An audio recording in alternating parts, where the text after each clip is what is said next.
कर दिया। तो लाइट चैप्टर में हमने क्या पढ़ा, रिफ्लेक्शन। रिफ्लेक्शन में क्या होता है, जब भी कोई लाइट रेज के बाउंस बैक होती है तो उसे कहते हैं रिफ्लेक्शन ऑफ लाइट। इसमें सबसे पहले हमने पढ़ी थी रियल इमेज और वर्चुअल इमेज क्या होती है। रियल इमेज मैंने बताया कि जब कोई मूवी थिएटर में जाते हो तो पीछे से लाइट आ रही है, ठीक है, वो तुम्हारे आंखों में पड़ रही है, तो वो क्या हो रहा है, बाउंस बैक हो रहा है, तो उसे हमने क्या कहा था, रियल इमेज। वर्चुअल इमेज क्या होती है, जैसे तुम्हारी जो इमेज बनती है वो तुम्हारी शीशे में बनती है, तो मतलब दूसरी ओर बन रही है शीशे में। तो जब भी तुम्हारी अगर कोई लाइट यहाँ से जा रही है और यहाँ पर तुम्हारी इमेज बन रही है तो उसे कहते हैं हम वर्चुअल इमेज, ठीक है। तो ये क्या होती है, वर्चुअल, और ये होती है रियल, ठीक है। और अब इसमें क्या होगा, जैसे तुम शीशे में देख रहे हो तो वहां पर एक इन्वर्जन होता है जिसे हम कहते हैं लैटरल इन्वर्जन। अब लैटरल इन्वर्जन क्या है, जिसमें तुम्हारी लेफ्ट चीज राइट में दिखती है और राइट चीज लेफ्ट में दिखती है, ठीक है। ऐसे तुम्हारा देखा होगा एम्बुलेंस में इसलिए उल्टा लिखा होता है ताकि जब उससे आगे चल रहा है तो उसे सीधा दिख जाए एम्बुलेंस, ठीक है, इसलिए एम्बुलेंस में उल्टा लिखा होता है। अब यहाँ पर बात करते हैं रेगुलर रिफ्लेक्शन और डिफ्यूज रिफ्लेक्शन के बारे में। तो रेगुलर जो रिफ्लेक्शन होता है वो हमेशा प्लेन मिरर में होता है। किसमें होता है, प्लेन मिरर में। अगर ये इंसिडेंट लाइट आ रही है यहाँ पर, ठीक है, और ये रिफ्लेक्ट हो रही है, तो इसे कहते हैं हम रेगुलर रिफ्लेक्शन। अब तुम्हें पता है कि लॉ क्या कहता है रिफ्लेक्शन का।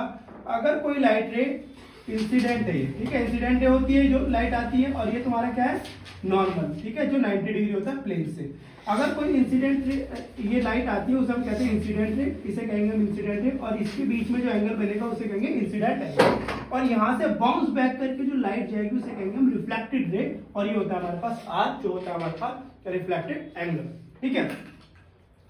अब देखो लॉ कहता है कि जो इंसिडेंट एंगल होता है वो रिफ्लेक्टेड एंगल इक्वल होते हैं हमेशा, मतलब I इक्वल टू आर होता है।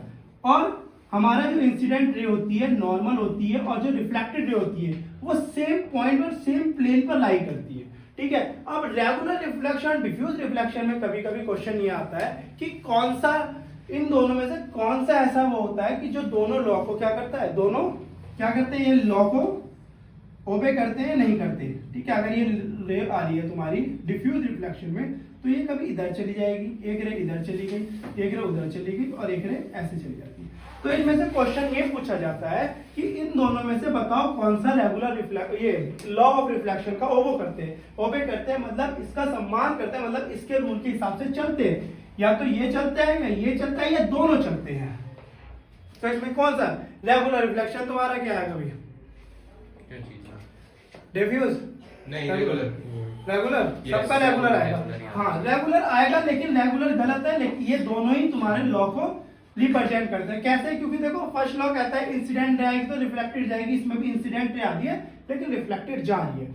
अब तुमने कहा कि लेकिन एंगल तो सेम नहीं है। देखो अगर मैं 90 डिग्री यहाँ पर बनाता हूँ, ये देखो angle of incident angle of reflection ये बन गया, तो यहाँ पर तुम्हें सीधा सीधा दिख रहा है क्योंकि यहाँ पर तुम्हारा पैटर्न सेम है, इंसिडेंट एंगल रिफ्लेक्टेड एंगल। लेकिन यहाँ पर क्या है, तुम्हारा जब भी पैटर्न धीरे धीरे क्या हो रहा है, चेंज हो रहा है। यहाँ पर देखो ये रफ सरफेस है, रफ सरफेस में क्या होता है, तुम्हारा 90 डिग्री सीधा नहीं बनता, अकॉर्डिंग रफ के अकॉर्डिंग बनता है। देखो ये 90 डिग्री है और ये देखो एंगल ऑफ इंसिडेंट।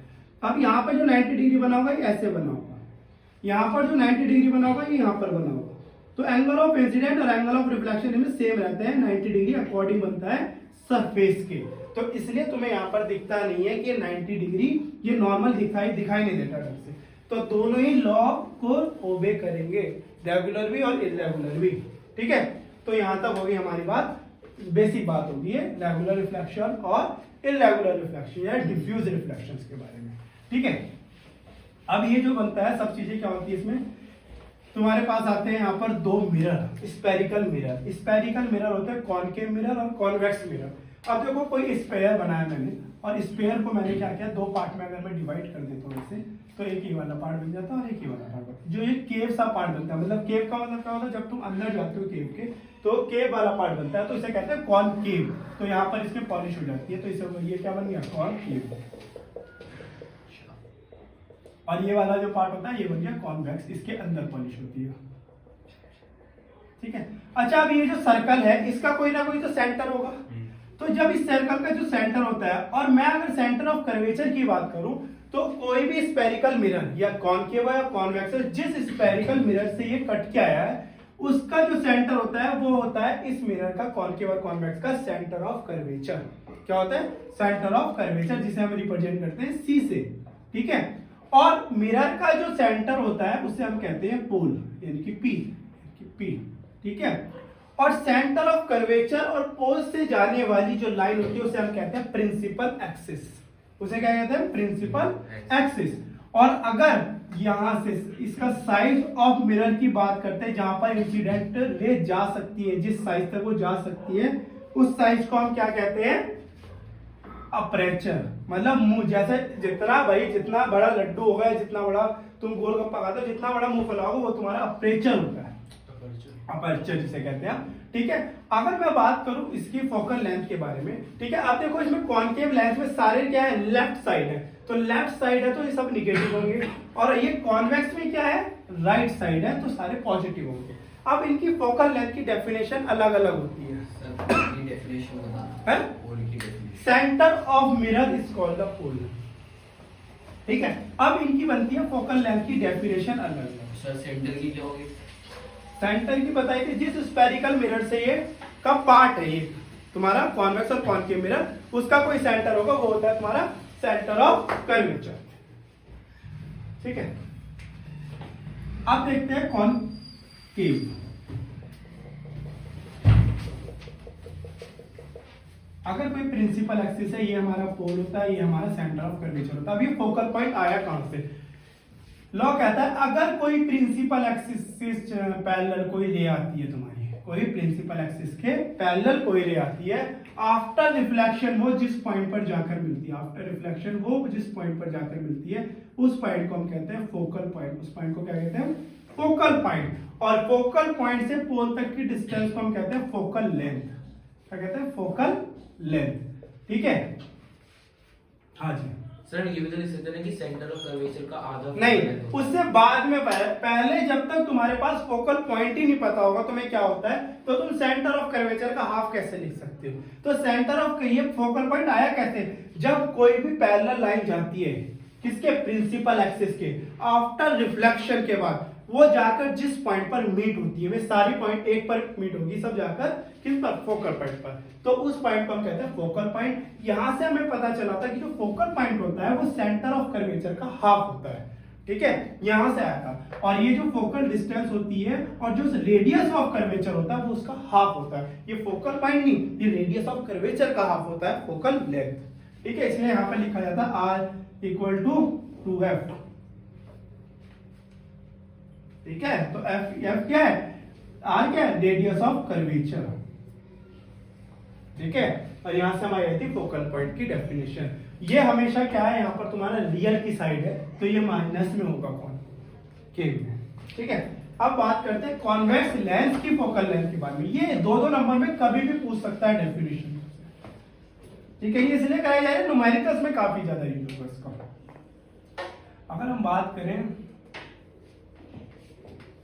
कॉन्वेक्स के बारे में, अब देखो इसका सेंटर ऑफ कर्वेचर तो यहां था, यही था। अगर कोई रे प्रिंसिपल एक्सिस के पैरेलल आ रही है, ये पोल है, प्रिंसिपल एक्सिस के पैरेलल आ रही है, आफ्टर रिफ्लेक्शन, ठीक है, आफ्टर रिफ्लेक्शन ये क्या होगी? इधर तो जाएगी नहीं पॉलिश, लेकिन हम डॉटेड अगर बनाएंगे तो ये रे ऐसे नहीं आती, रिफ्लेक्शन इसका ऐसे होता है, ऐसे होता है, इधर की साइड, पीछे की साइड होगा, क्योंकि इधर तो पॉलिश है। लेकिन हम इमेजिनरी लाइन अगर बनाए तो ये एक पॉइंट से जाती हुई दिख रही है, मतलब जिस पॉइंट से आती हुई ये अपीयर होती हैं, उस पॉइंट को हमने फोकल पॉइंट कहा था। किसका? कॉन्वेक्स मिरर का। ये वर्चुअल बनेगी क्योंकि यहां से अपीयर हो रही है आती भी, लेकिन ऐसा होता नहीं है, सिर्फ हमें अपीयर होता है, तो ये इसलिए वर्चुअल है। और इसका क्या होता है? यहीं से वापस चले जाए, इसलिए फैलाती है चीजों को।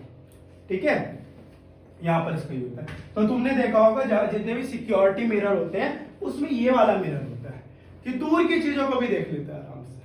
ठीक है, अगर मैं यहाँ पर कॉन्वेक्स लगा देता हूँ तो तुम्हें सब दिख जाओगे एक ही मिरर में, छोटे से मिरर में, जैसे तुम्हारे हेडलाइट में लगा होता है। वो हेडलाइट क्या है? वो मिरर जो होते हैं तुम्हारी बाइकों में जो लगे होते हैं और जो गाड़ी में लगे होते हैं साइड में, वो सारे पीछे के ट्रैफिक को उस मिरर में ले आते हैं। ठीक है, तो ये सारी चीजें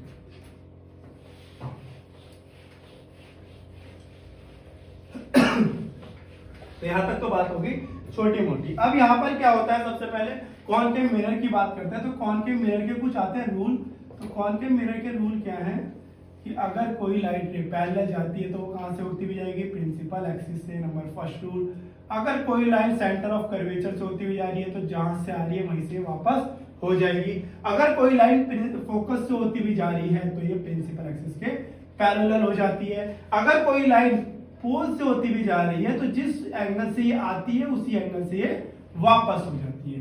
तो ये तुम्हारे कुछ रूल होते हैं इसमें। तो कभी कभी एक मार्क्स में पूछ लेता है या तुम्हें मल्टीपल चॉइस में पूछ सकता है कि रूल, इस रूल का मतलब क्या, अगर कोई लाइटें ऐसे ऐसे आ रही है तो बताओ कहां पर होती हुई जाएगी।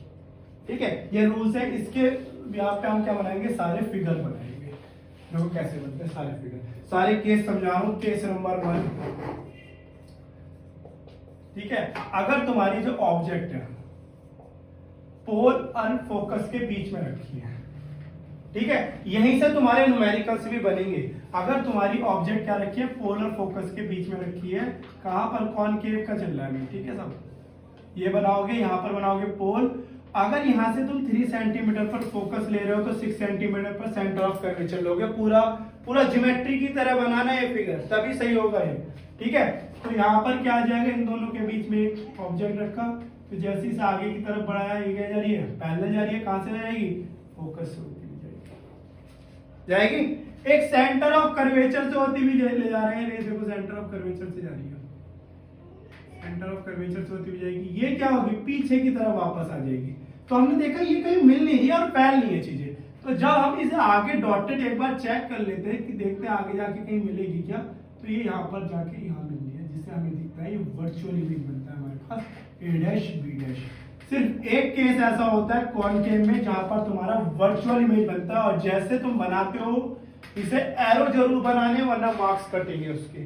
ठीक है, तो यहाँ पर कोई चीज रखी है, हमें इतनी बड़ी दिखाई दे रही है, कहां पर यूज होता है इसका। अगर मैं इसकी नेचर की बात करूं तो हमारा नेचर क्या होगा, behind the mirror, virtual and erect और लार्जर देन द ऑब्जेक्ट। ये 3 पॉइंट जरूर लिख के आना। ये होता है नेचर ऑफ ऑब्जेक्ट का। कहां पर, जब तुम्हारी ऑब्जेक्ट कहां रखी है, फोकल और पोल के बीच में रखी है। अब इसका यूजेस कहां पर होता है, तुमने देखा होगा डेंटिस्ट मिरर। डेंटिस्ट जब तुम्हारा टीथ चेक करता है तो उसके पास यही मिरर होता है और वो उसी पोजीशन पर रखता है जिससे तुम्हारा टीथ क्या दिखाए, बड़ा दिखाई दे उसे। ठीक है, तो वहां पर इसका यूज होता है। क्लियर भी बात यहां तक। तो ये होता है तुम्हारा फर्स्ट, इसका पूछा जाता है नेचर, इसका पूछा जाता है साइज, इसका पूछा जाता है पोजीशन। तो ये पोजीशन अगर बात करें तो behind the mirror, size larger than the object, और क्या होगा, किस पे बनना है, ये होगी लार्जर देन द ऑब्जेक्ट, और वर्चुअल एंड इरेक्ट। ठीक है, इसके अलावा और कहीं यूज होता है, डेंटिस्ट में ही ज्यादा यूज होता है जब तुम्हें छोटी चीज को बड़ा देखना होता है। ये फेस मिरर में भी यूज होता है, ब्यूटी पार्लर में यूज होता है। नहीं, वो लेंस नेचर क्या था, वर्चुअल एंड इरेक्ट। ठीक है, और ये तुम्हारे वहां पर भी होता है जो शेप मिरर जो यूज होता है, जो ज्यादातर ब्यूटी पार्लर में या तुम्हारे कहीं पर भी होता है, शेप मिरर के लिए भी यूज होता है। ठीक है, तो वहां पर भी यूज होता है। ठीक है, तो ये हो गया case number first. Case number अगर सेकंड की बात करें तो केस नंबर सेकंड में क्या होगा,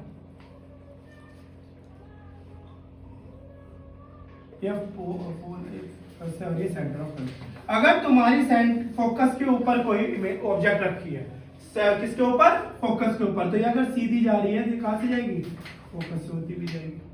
अगर सेंटर ऑफ कर्वेचर की तरफ जा रही है कोई, ठीक है, ये गई और ये वापस आ गई। तो हमने आगे की तरफ इसे भी बढ़ा के देखा, लेकिन ये सब पैरेलल जा रही थी, कहीं मिल नहीं थी। लेकिन पीछे की तरफ जाएगी तो पैरेलल ही जाएगी। तो हमने मान लिया कि ये क्या बनेगा, इन्फिनिटी पे बनेगा, तुम्हारा जो इमेज बनेगा इन्फिनिटी पे बनेगा, और ये क्या होगा, इन्फिनिटी पे बनेगा और larger than the object. Sir second हमने फोकल पे रखा है ऑब्जेक्ट, हाँ, लार्जर देन द ऑब्जेक्ट और behind the mirror, behind the mirror. Clear बात, ये वाली चीजें बनेगी इसमें। और ये वाला पोजीशन कहां पर यूज होता है, ये होता है जब तुम टॉर्च की जो लाइट होती है तुम्हारी, या तुम्हारे किसी गाड़ी की जो हेडलाइट होती है, उसमें जो बल्ब लगा होता है वो फोकस पर लगा होता है उस मिरर के। ठीक है, तभी तुमने देखा होगा सीधी दिखती है लाइट, हमेशा पैरेलल दिखती है। ठीक है, इसलिए होता है क्योंकि वो फोकस पे रखी है। ठीक है, यहां तक तुम्हारे पास सेकंड होगा ऑप्शन।